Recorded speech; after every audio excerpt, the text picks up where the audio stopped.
Big boss 9 లో Tanuja versus Ramya మోక్ష, Tanuja versus Emmanuel ఈ కంటెంట్ అంతా బాగా నడుస్తుంది. నడవాలి, అదే కావాలి. ఎలా ఆ అనిపిస్తుంది? కొట్టుకోవడం కావాలి, తిట్టుకోవడం కావాలి, జుట్లు పీక్కోవడం కావాలి.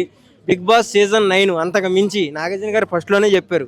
ఇంకా ఉంది, అప్పుడే మొదలైంది ఇప్పుడే.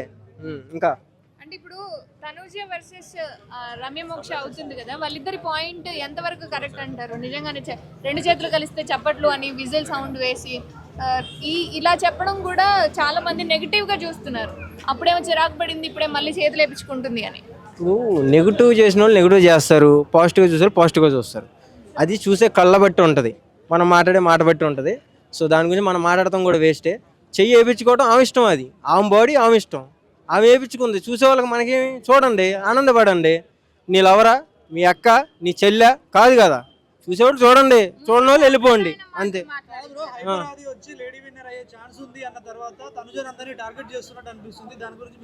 నాకు ఎక్కడ టార్గెట్ చేసినట్టు ఏం కనపడతలేదే.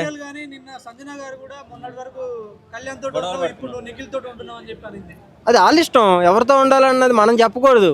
అది మనసాత్తి ఎవరు కనిపిస్తే వాళ్ళకి. ఇప్పుడు ఒక లవర్ని నువ్వు జీవితాంతం ఉంచుకోవుగా, అది అంతే రైట్. ఇంకా అది మన హిస్టరీ ఉంటుంది, పెద్ద హిస్టరీ ఉంటుంది నాకైతే.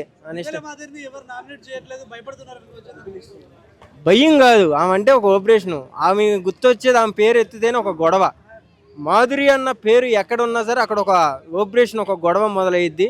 సో ఆమె జోలికి వెళ్తలేదని కాదు, అది ఒక గేమ్. అది ఆమె గురించి ఆమె భయపడుతున్నారా, వీళ్ళు భయపడుతున్నారా లేదు. బిగ్ బాస్ అన్నది ఒక ఫ్యామిలీ లెక్కను చూడాలి కాబట్టి అందరు కలిసిమెలిసి. ఇప్పుడు తగ్గిందిలే, నాగార్జున గారు చెప్పారుగా. సో శ్రీనివాసరావు గారు కూడా లోపలికి వస్తారని టాక్ అయితే వినపడుతుంది. అంటే ఆమె కొంచెం గ్యాప్ వచ్చింది, బాగా దూరం లోపలికి వెళ్ళిపోవటం వల్ల మాట్లాడటం అండర్స్టాండ్ కొంచెం కుదరట్లేదు. సో మాట్లాడటానికి లోపలికి అయితే వస్తున్నట్టు టాక్ అయితే వినపడుతుంది. అదే ఏమని వేసుకుంటారు కామెంట్స్లో. ఇప్పుడు మీకు ఎవరంటే ఇష్టం బిగ్ బాస్ లో? నాకు అందరూ ఇష్టమే, అందరి కోసమే మాట్లాడుతున్నా, ఒకరి గురించి ఏం మాట్లాడతలేదే. నేనేం చెప్తాను, నాకు ఫ్రెండా లేకపోతే చెల్లా చెప్పడానికి?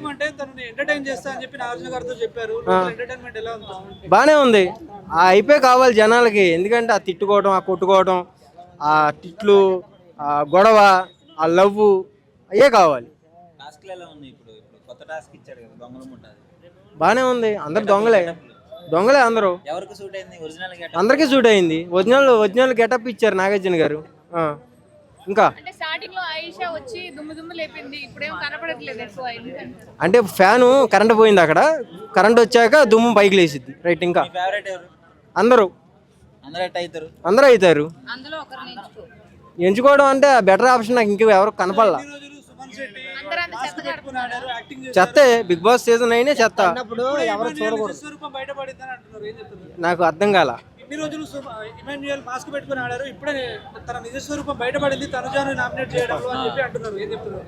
నాకు అలా ఏమనిపించలేదు భయ్యా, నీకు ఎందుకు అనిపించింది? అదేం లేదు, ఇప్పుడు బిగ్ బాస్ సీజన్ 9 అంటే అందరికి సపోర్ట్ చేసుకుంటూ వెళ్తాం కదా, ఒకరినొకరిని తొక్కుకుంటూ వెళ్ళి కప్పు కొట్టుకోవటమే సీజన్ 9. అంతకు మించి అబ్బా, నాగార్జున గారు ఆల్రెడీ చెప్పారు కదా, తొక్కుంటూ చచ్చిపోండి, కప్పు ఎవరికొస్తుందో తెలియదు అన్నట్టే పెట్టారు అది. ఇంకా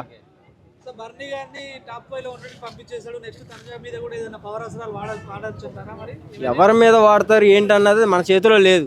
అప్పుడు మైండ్లోకి ఎవరు కన్ను పడిందో వాళ్ళు వాడేస్తారు అంతే. అదే సీజన్ 9.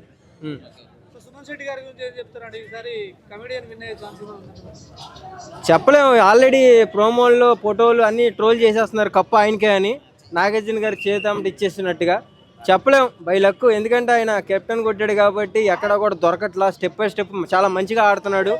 మాట్లాడే విధానం కానీ, ఆయన ఆడే విధానం కానీ చాలా మంచిగా ఆడుతున్నాడు. నిజంగా అంత టాలెంట్ పర్సన్ అయితే అనుకోవాలా, చాలా బెటర్గా ఉన్నాడు ఆయన ఒక్కడు.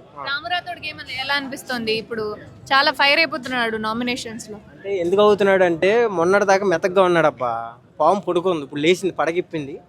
ఇక రాను బొంబాయికి రాను సాంగ్ లాగా అయిపు ఎత్తుకుంటాడు. అది మన చేతిలో లేదు. నాగార్జున గారు ఎలుకలు మెలుకలు పెట్టేస్తున్నాడు, పాములు మెలుకలు లాగా. నాకెవరు లేదు. అరే నాకేం శత్రువులు ఉన్నారా ఏంది? నాకెందుకుంటారు? నేను ఎవరు వచ్చినా చూస్తా, ఎవరు వెళ్ళిపోయినా చూస్తా అంతే, కామన్. నేను ఎవరికి ఓటేయను, నాకేం అవసరం ఓటేయడానికి? నా వాళ్ళు అన్నా కానీ ఓటేసి గెలిపిస్తానని నేను చెప్పలేదే. వాళ్ళు వచ్చి బయటికి ఏమైనా చేస్తారా? పుష్ప తగ్గేదిలే అంటున్నారు, ఇంకేం చేస్తాం బొక్క, ఏం లేదు.